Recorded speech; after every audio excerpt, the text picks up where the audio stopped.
Classes may be over for most college kids, but there are still concerns about the cost of their education. Today, some students stood with President Obama as he warned that the cost of student loans is about to go up and may even double unless Congress acts quickly.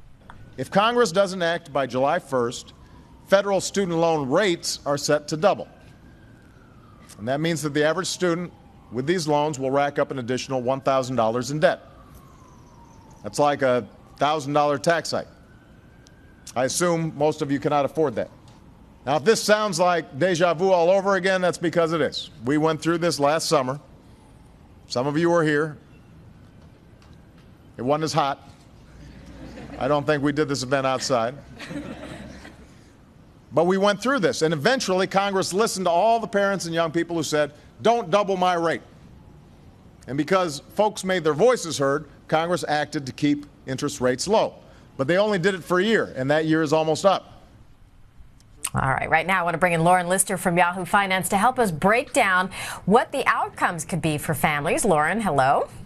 Hi, Ty. Thanks for having me. All right. The president today urged Congress to pass his proposal. Congress did pass a bill last week. The president doesn't like it. So what does the president do, and what do we have coming from Congress? Okay, so what the president's bill does, they're actually not that dissimilar. They both want to get these rates on subsidized Stafford loans. It's one particular type of college loan. They want to get them more closely tied to market rates. Right now, Congress sets these rates. So they want to have it tied to borrowing costs of the U.S. government. So they have the 10-year Treasury note in Obama's case, plus a percentage point about that for these loans. Now, the Republicans want basically the same thing, the 10-year Treasury rate, but plus a different amount, 2.5%, so a little bit more. There are some key differences. Obama wants that rate set for the life of the loan. Republicans, the plan that passed last week, that would fluctuate based on changes in rates. And there's a little bit of a difference in terms of caps. So Obama's plan does not cap the interest rate, how high that can go. The Republican plan does. For these subsidized Stafford loans, it would be capped at 8.5%. So those are the key differences. Republicans did pass their plan last week. It went through the House. Obama has said he would veto it, though. So there's the hitch. All right. And right now, student loan rates are set at 3.4%. But after July 1st, would existing college loans be affected? In other words, you've already got that 3.4%. Could your payments go up after July 1st? You know, that's a really good question. So this, from what I understand, would impact new borrowers. So about 25% of the borrowers next year are expected to be these borrowers of subsidized Stafford loans. So it would impact them. Their rates would be 6.8% as opposed to the 3.4%. For perspective, though, I should tell you that while that's 25% of borrowers, the other 3/4 or so are of other types of student loans that have higher rates, 6.8%, 7.9% already. So Stafford loans, these subsidized ones, are to the neediest borrowers. They have the lower rates, they're subsidized, and these are the loans that it impacts. Lauren, you talked about the difference between the plans of that fluctuating rate from Republicans and the more set rate from Democrats. Which deal is better for students overall?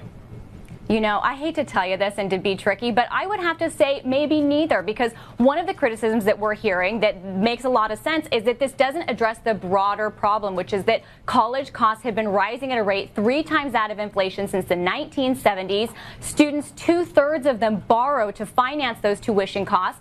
Averages, conservative averages, put those average borrowing costs at $23,000 per student. And while this issue of the rate increase is important, it impacts one small portion of borrowers. What about the broader population of students and student loan borrowers that have to finance these debts for these escalating college costs? This is the bigger issue, and it's not addressed by addressing this one rate change for this one small portion of college loans that gets a lot of attention and is an important issue, but it is one small part of a much broader problem. Yeah, and you know, for the people within this small subset, though, no matter what happens here, it looks like those rates are going up because neither the president nor Congress are saying let's leave it at 3.4%. In fact, they both agree that's too low. Why is that? Well, actually, so it's a little bit tricky here. So for the Republican plan, which maybe we shouldn't be talking about it because the White House said they would veto it, but under that plan, say it did go through. For the unsubsidized Stafford loans, their rates would go up to about 4.5% because you have the 10-year Treasury plus 2.5%. They would actually come down for other borrowers because it's that same formula that's applied. So those other borrowers at 6.8, 7.9%, those rates would come down. Under the president's plan, he ties that 10-year Treasury to slightly lower rates. So it would stay about the same for subsidized Stafford loan borrowers. Where it differs is what happens with interest rates in the future. So if we look at where interest rates were in 2008 and we use that as a litmus for where they could be someday when we're not in this ultra low interest rate environment, those loan borrowers that we're talking about, they would be seeing interest rates of 5.5% or close to 7%. So that's the wild card, is what happens with interest rates over the longer term and how would it impact these borrowers. It's this broader question of how should interest rates be set? Well, the government does the lending. Should they be set arbitrarily by Congress? That seems a bit odd and very out of step at a time when you have these ultra low interest rates that people are able to borrow at in the broader economy, but students aren't benefiting from them. They're still stuck at these higher rates that were set by Congress. But then when the interest rates are higher, you have this flip problem where then students are going to be having to pay more for loans that they probably can't afford. The president said this morning the average student loan amount after graduating is $28,000. How does that impact our economy? Obviously, you're graduating with that much money you owe. You're not going to be doing things like buying a house or a car.